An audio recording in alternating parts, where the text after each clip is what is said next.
I would like to share how the OJK to develop the ecosystem for the sustainable finance. So we call that development of sustainable finance ecosystems.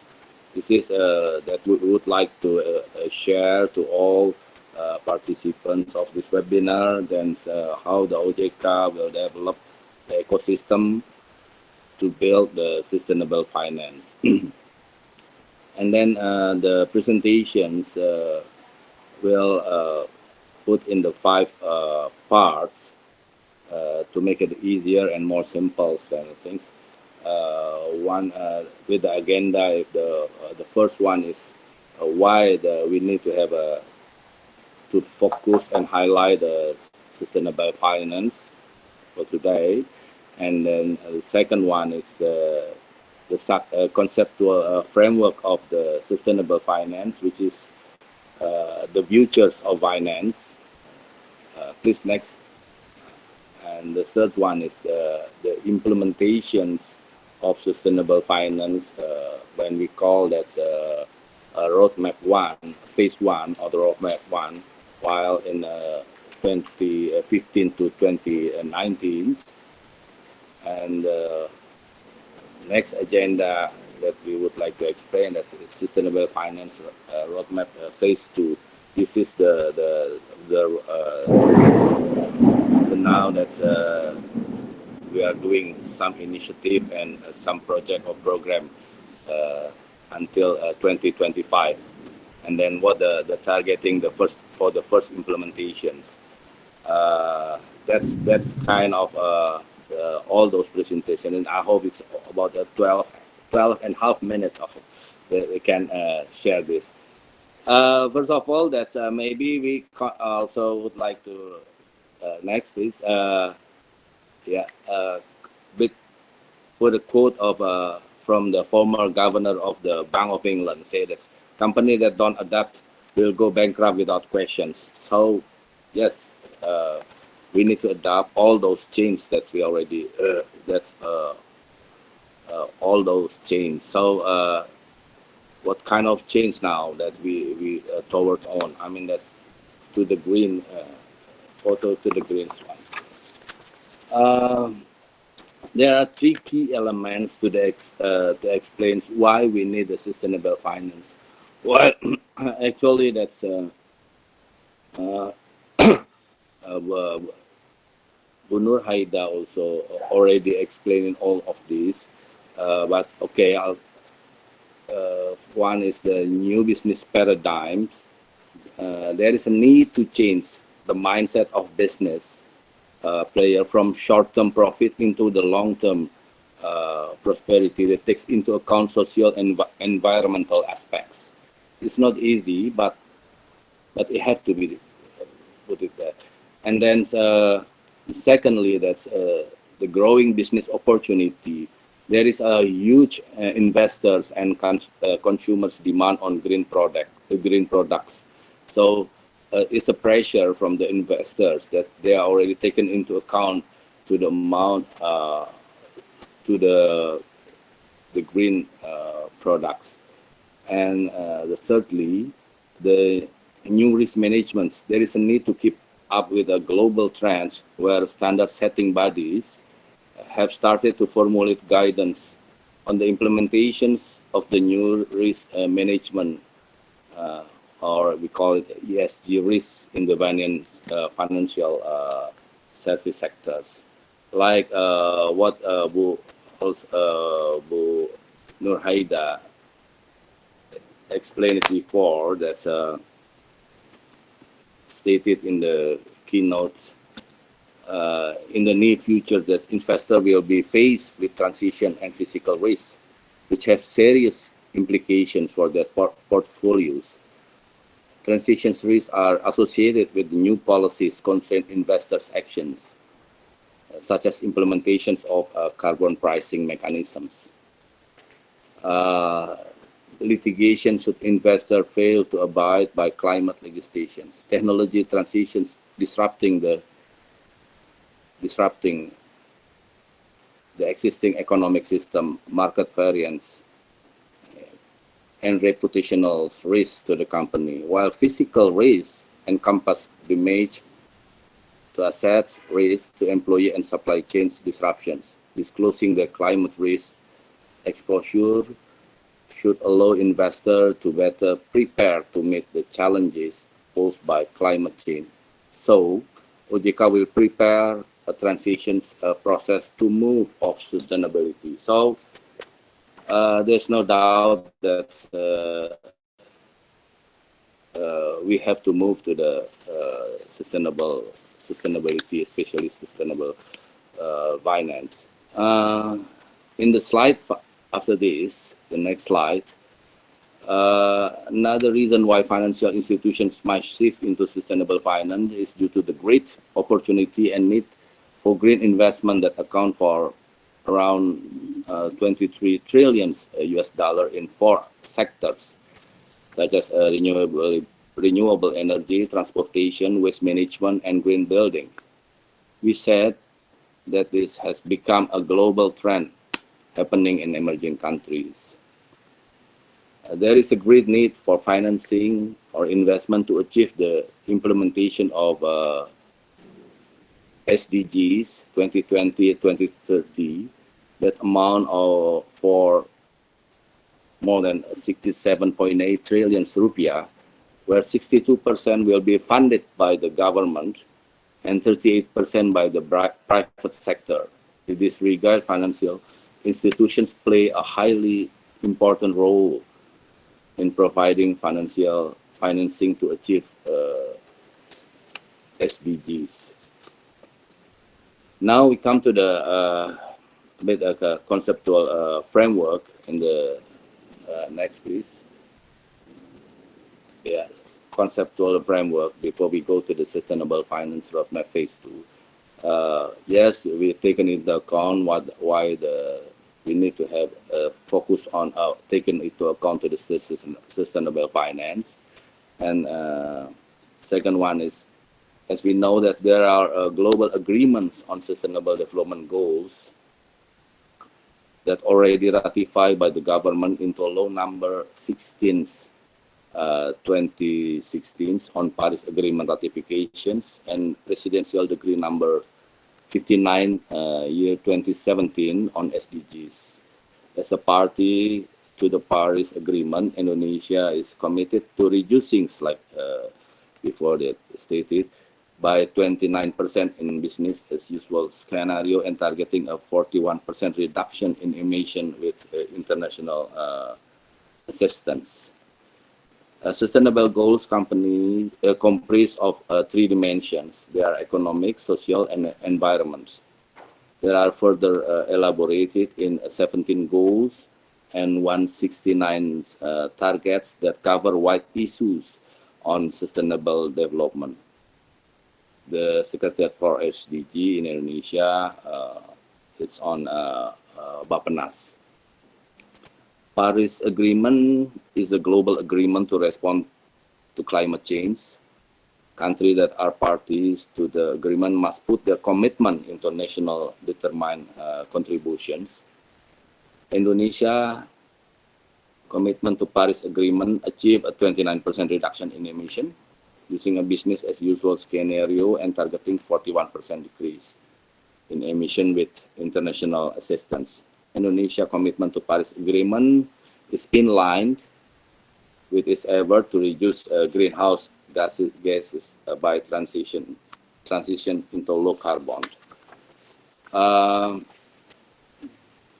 OJK released the Sustainable Finance Roadmap Phase 1 in 2015-2019 as initial step to increase awareness and capacity of the financial services industry to implement environmental, social, and governance aspect to adopt to climate change toward a low carbon economy.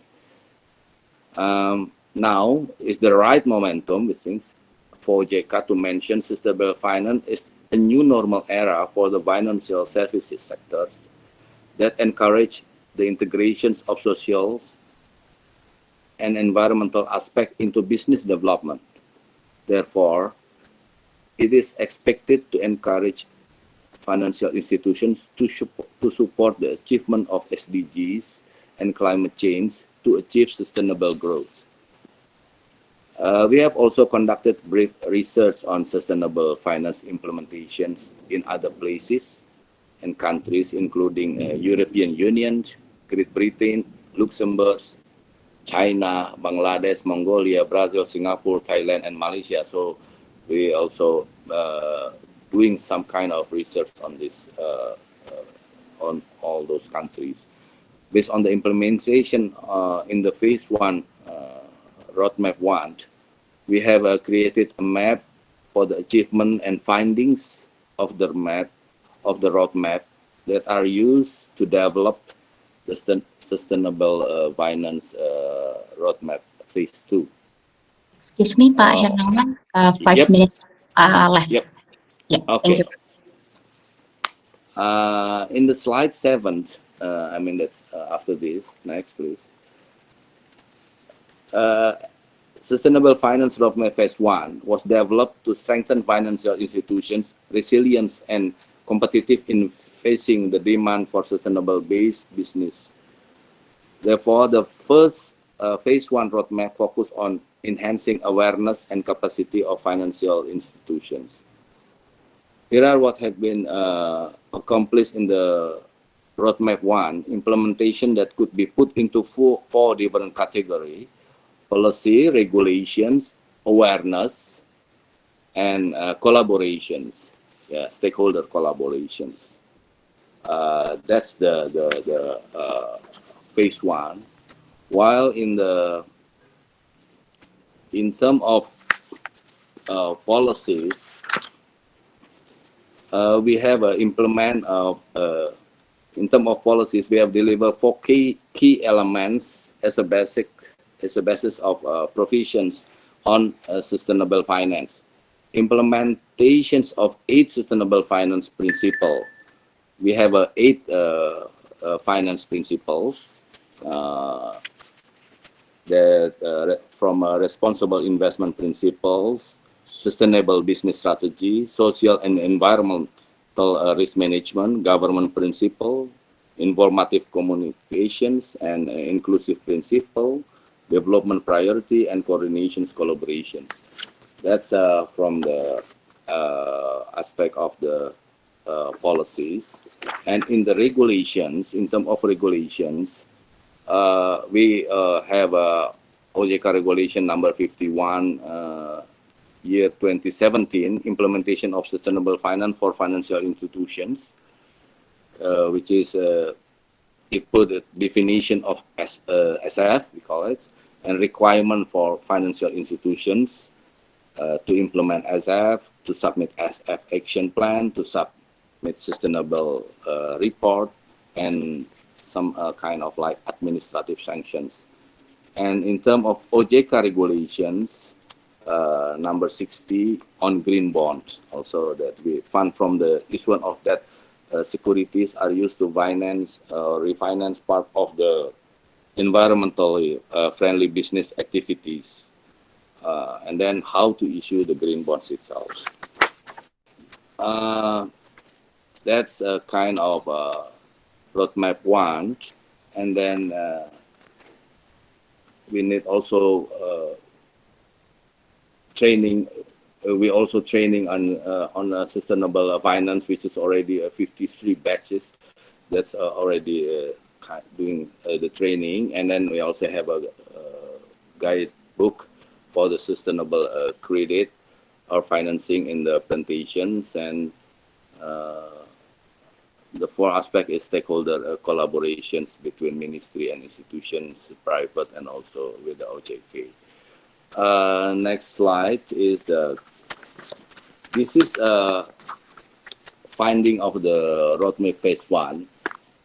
Yes, we realized that up to now the awareness still low, and the second one, that's we also need the sustainable taxonomy, but what we call the green taxonomy, because we need that, because right now we still have no clear definitions of those. A need for stick and carrot incentive, and also a need for green project verificator. We up to now we still don't have that one, and then unlimited also limited research on sustainable finance, and a need for standards in monitoring and evaluating the implementations of sustainable finance, and need to strengthen internal and external coordinations. Internal means that's internal the OJK, and then between other institutions also. This is the finding of the phase one from 2015 to 2019. So we would like to developing of ecosystem of sustainable finance, and while creating a comprehensive ecosystem, sustainable finance, strengthen the financial institutions competitive, and capacity building, increasing financial institution contribution to the implementations of SDG, and increasing sustainable finance literacy. So now we step on roadmap phase 2. This is the last thing. Yes, please. This is the sustainable finance roadmap phase 2. We start from we have a 7 policy, product, market infrastructures, coordinations, non-governmental support, and human resources and awareness. This is 1, 2, 3, 4, 5, 6, 7 aspect that we would like to focus on the 21, 25. So while in the first year, we would like to focus on 3 elements. This is for the policy, product, and market infrastructures. And in the policies, we are highlight in the green taxonomy 2021-2022, and then ESG integrations, and developing the incentive while this is ongoing from the 2021 to 2025. So this is what we would like to highlight, and then this is a lot of program and initiative from the OJK, while we also gathering all those financial institutions and other stakeholders to highlight and focus and taken into account on these 7 elements. Even though that's in this first year, we will develop a national green taxonomy, innovations of product development, and development sustainable finance information hub. While this is we also need a national campaign, and then that we will have a sustainability week and sustainability finance inclusions programs. That's all to upgrade the awareness of all those stakeholders that have to take into account the sustainable finance. I think that's for the first that I would like to present. Thank you, Mbak.